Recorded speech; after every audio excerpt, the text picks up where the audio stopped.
설 연휴에도 해외 시장은 달린다. 네, 자 저희가 이제 설 연휴를 앞두고 있습니다. 우리는 쉬어가지만 해외 시장은 연휴에도 멈추지 않고 달리겠죠. 그래서 우리가 연휴에 들어가지만 긴 연휴를 앞두고 저희가 체크해 봐야 될 것들 오늘 이 시간에 조금 이야기 나눠보도록 하겠습니다. 자, 먼저 오늘이었죠. ECB가 금리를 결정했습니다. 예상대로 금리는 동결을 했습니다. 하지만 또 유럽 경기에 대한 ECB의 판단에 따라서 앞으로 통화 정책 기조를 또 판단을 해볼 수가 있을 것 같은데요. ECB에서는 지금 인플레이션 목표치 2%에 근접할 때까지 이 현행 수준이나 혹은 더 낮은 수준으로 금리를 유지할 것이다라고 밝혔고 이와 함께 작년 11월부터 시작을 했었죠. QE 프로그램을 시작을 했는데 월 200억 유로의 순자산 매입도 계속해서 유지를 할 것이다. 이렇게 좀 소식이 전해지고 있습니다. 자, 우리 춘 차장님과 한번 이야기 나눠보도록 할게요. ECB의 금리 동결, 이미 시장에서는 사실 예상은 했지만 이 부분 좀 영향력이라든지 어떻게 판단하세요? 네, 저는 뭐 일단 작은 바람을 하나 말씀드리고 싶은데 네. 왜 전 세계가 같이 안 쉴까요? 저는 내일도 이제 네. 홍콩 시장이 또 중국과 대만은 쉬는데 네. 홍콩은 또 열리더라고요. 네, 그래서 맞아요. 내일 또 출근을 해야 되는데 네, 일단 안타깝네요. 다시 이슈로 네. 돌아와서 네, ECB의 이제 금리 동결은 뭐 이미 예상이 돼 있던 터라 그렇게 시장에 뭐 영향을 줄 것 같지는 않습니다. 하지만 이제 뭐 곧 이제 조금씩 이제 아마 그 정책 회의에서 나온 내용들이 이제 조금씩 이제 언론에 발표가 될 것 같은데 네. 일단 지금 유로존의 이제 경기 바닥 인식이 좀 강한 편입니다.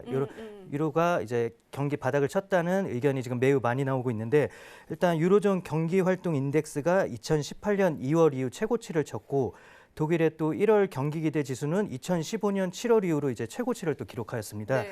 이제 독일 경기 기대 지수는 이제 향후 6개월에 대한 경제 전망을 이제 선행하는 지표인데 이게 2015년 이후 최고치를 기록하면서 맞아요. 진짜로 네, 이게 경기 바닥을 쳤다는 인식은 이제 점점 좀 무게가 실리고 있는 편인데 여기서 이제 분명히 이미 저번 회의 때 약간 금리 인하에 대한 부정적인 의견을 표하는 이제 의견들이 좀 많이 나왔었습니다. 네, 네. 그래서 아마 이번에는 그거보다 조금 더 많이 나오지 않았을까 싶은데 그래서 일단 아까 그 외신 캐스터님께서 말씀해 주셨는데 뭐 자산 매입은 금리 인상 전까지 계속 할 것이다라고 이렇게 말을 했다고 하는데 아마 이번 그 정책 회의 내용 중에 자산 매입을 먼저 조금 더 빨리 좀 이제 멈출 수도 있다는 약간 시그널이 나오지 않을까 싶기도 합니다. 지금 그렇다고 바로 금리 인상을 하기에는 아직 뭐 미중 무역 분쟁으로 인한 좀 네, 여파도 남아 네. 있을 수도 있고 하기 때문에 좀 불안한 또 여기다 또 이제 유럽도 관세 이슈까지 또 나왔잖아요. 그렇죠. 그래서 그러기엔 조금 부담감은 있을 듯한데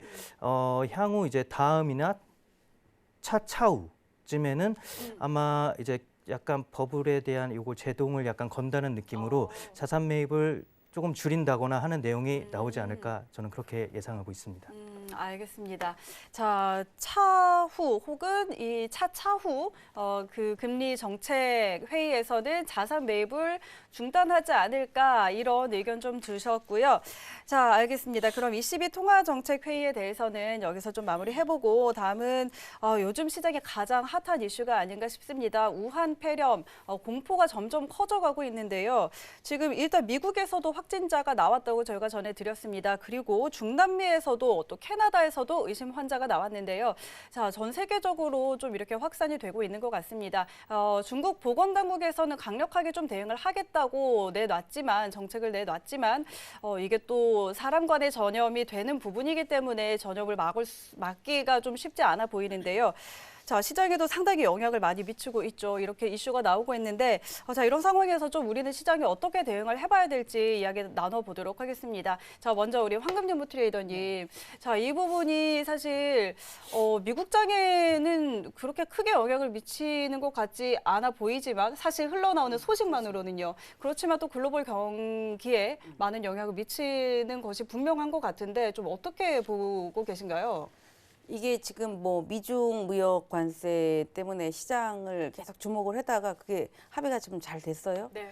이슈가 뭔가가 좀 독특하게 필요한 시점에 사실은 굉장히 안 좋은 이슈입니다. 이 이슈는.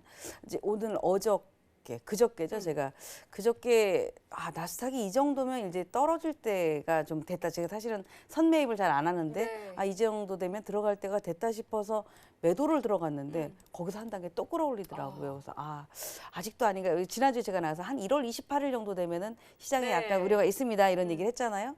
그런 관점을 봤는데 그때도 이제 이 바이러스 코로나 바이러스에 대한 얘기가 있었죠. 네. 근데 사실 지금 우한 지역이라는 게 우리가 모릅니다. 안 가본 이상은. 근데 우한 지역이 교통의 요지이기 때문에 네. 9개의 이 교통 요지를 통과할 수 있는 그런 하나의 역할이 경유라는 곳이라고 볼 수 있죠.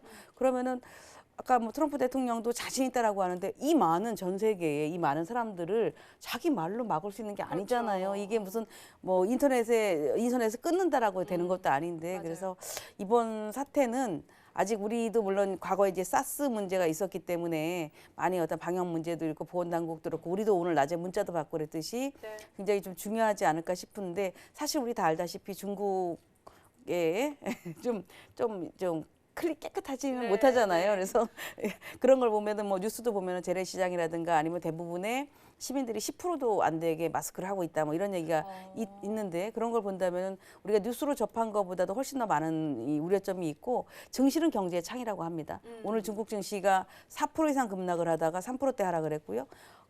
그저께죠. 홍콩 증시 엄청 빠졌었습니다. 그리고 오늘도 여전히 급락을 하고 우리도 마찬가지로 급락을 했다는 얘기는 오늘 이렇게 어떻게 보면은 울고 싶은 아이한테 뺨을 때린 네. 결과다. 그래서 미 증시가 조정이 필요한 자리에 하나의 어떤 역할을 해서 글로벌 증시라는 거가 단독으로 갈 수는 없다라고 봅니다. 그래서 오늘 미 증시는 어쩔 수 없이 또 조정으로 들어갈 수밖에 없는 역할을 좀 하지 않을까 이렇게 보고 있습니다. 알겠습니다. 자, 일단 증시가 빠질 때가 됐는데 그런 빌미를 좀 제공한 것 같다. 이런 이야기 해주셨고, 자, 지수 트레이더는 좀 어떻게 보세요? 이번 사태. 네. 지금 여기 생방송이고 지금 처음이라서 굉장히 떨리긴 하는데요. 지금 머리가 하얘져서 뭐 자료를 준비한 것도 아니고 일단은요. 시장에는 항상 악재가 있고 그다음에 호재가 있고 그다음에 불확실성이 있습니다. 그중에서 가장 위험한 거는 불확실성입니다. 왜냐하면 그렇죠. 호재하고 악재는요. 그럼에도 불구하고 호재이지만 그럼에도 불구하고 내려간다. 아니면 올라간다라는 이론이 가능합니다. 그리고 또 하나. 그러하기 때문에 악재가 내려갈 수도 있고 다시 올라갈 수 있는 이 두 가지 양면성을 가지고 있지만 네. 가장 소비 심리를 위축시킬 수 있는 딱 단 한 가지 이슈는요. 불확실성입니다. 지금 현재 이 코로나 바이러스가 그 불확실성에 되어 있는 이유가요. 일단 백신이 개발되지 않았습니다. 그래서 이 백신이 개발되기 전까지 춘절을 포함해서 중국 인구가 굉장히 많잖아요. 근데 네. 그 중국 사람들이 전 세계에 가면서 어쩌면 지금 확진자가 늘어나고 있고 그다음에 사망자도 늘어나고 있는데 분명히 외국에 가서도 외국인 사망자가 늘어나게 된다면 이거는 예전에 2003년에 있었던 사스와 똑같은 상황이 벌어질 가능성이 굉장히 큽니다. 그때 사스가 되어 있었을 때는요. 어떤 상황이었냐면 교역과 교류가 제한이 되기 때문에 뭐 비행기 운송수단이라든지 이런 오일들이 많이 폭락을 했고요. 거기에 따른 또 원자재 가격들도 많이 하락을 했습니다. 되게 원자재 가격이 하락을 하면요, 그러니까 뭐죠? 시장이 위축될 수 있는 가장 큰 바로미터가 바로 원자재 가격입니다. 그 원자재 가격이 하락하면서 같이 동반 하락했던 그런 적이 있었거든요. 지금 현재 이 시기가 마침 여러 가지 조건들을 맞춰봤을 때 지금 코로나 바이러스 그리고 또 차트를 보면은 일단 60분봉 저기 S&P 500을 보시면요. 60분봉을 보시면 일단 저항선에 맞아서 지금 역배열 상태입니다. 그렇다면 차트와 지금 이 빌미를 제공할 수 있는 이 이슈가 맞물려진다면 그리고 또 하나 가장 중요한 불확실성 이 세 가지 요소가 정확하게 조건이 충족이 된다면 분명히 하방 쪽으로 무게가 실릴 수밖에 없는 지금 그런 구조적인 상황이라고 보시면 되겠습니다.